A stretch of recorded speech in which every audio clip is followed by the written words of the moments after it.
नमस्कार, 99 न्यूज के इस खास खबर में आपका स्वागत है। मैं हूं आपके साथ सोमनाथ तिवारी। 21 मार्च 2017 शाम के लगभग 7 बजे एक काले रंग की फॉर्च्यूनर स्टील गेट के कुंती निवास के पास आती है। तभी दो बाइक पर सवार 6 अपराधी अत्याधुनिक हथियारों से ताबड़तोड़ फायरिंग करने लगते हैं। जब तक लोग कुछ समझ पाते हैं तब तक कार पर सवार 5 लोगों में 4 की हत्या कर दी जाती है। इस घटना से कोयलांचल में सनसनी फैल गई। जब लोगों को पता चला कि मारे गए लोगों में से एक रघुकुल के नीरज सिंह है, तो किसी अनहोनी की आशंका से आसपास की दुकानों का शटर गिरने लगता है। आज पूर्व डिप्टी मेयर नीरज सिंह हत्याकांड के 4 साल पूरे हो चुके हैं। देखिए इस पर एक खास रिपोर्ट।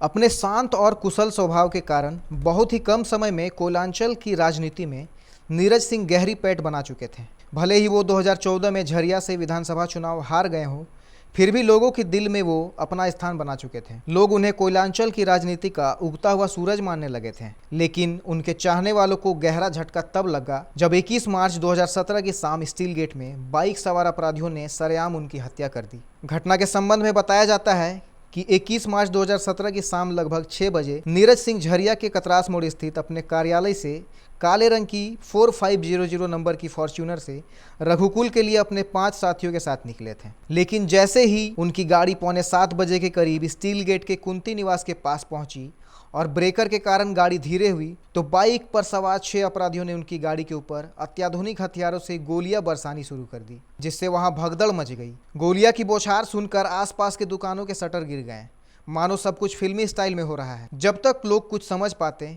बाइक सवार अपराधी अपनी मंसूबों को अंजाम देकर भाग चुके थे। इस हमले में अगली सीट पर बैठे नीरज सिंह को 25 गोलियां लगी थी। इधर घटना की सूचना पाकर उनके परिजन आनन फानन में घटना स्थल पर पहुंचे, जिसके बाद उन्हें सेंट्रल अस्पताल ले जाया गया, जहां डॉक्टरों ने नीरज सिंह को मृत घोषित कर दिया। हमले में उनके निजी बॉडीगार्ड मुन्ना तिवारी, चालक घल्टू और करीबी समर्थक अशोक यादव की भी मौत हो गई थी। डॉक्टरों ने बताया कि नीरज सिंह के शरीर में गोलियों के 67 छेद थे। शव के पोस्टमार्टम में नीरज के शरीर से 17 गोली निकाली गई थी, जबकि कई गोलियां उनके शरीर के आर पार हो गई थी। नीरज को सभी गोलियां कमर से ऊपर लगी थी और गले से ऊपर, चेहरे और सिर में 4 से 5 गोलियां लगने के निशान मिले।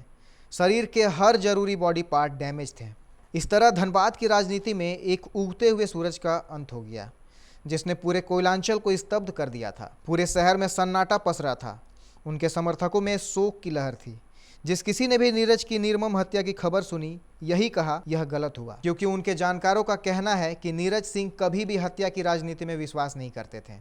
उस वक्त यह खबर सिर्फ धनबाद ही नहीं बल्कि पूरे देश में चर्चा का विषय बना। नीरज सिंह के मिलनसार स्वभाव का ही परिणाम था कि उनके अंतिम संस्कार में जिले के ही नहीं बल्कि देश और राज्य के कई बड़े नेता शामिल हुए। दामोदर के मोहलबनी घाट पर अपने चहेते नेता की अंतिम दर्शन के लिए लोगों का जनसैलाब उमड़ पड़ा था। नीरज सिंह समेत 4 लोगों की हत्या का आरोप उनके ही चचेरे भाई झरिया के पूर्व विधायक संजीव सिंह पर लगा, जिसके आरोप में संजीव सिंह आज तक जेल में बंद हैं। आज नीरज सिंह हत्याकांड के 4 साल पूरे हो गए हैं।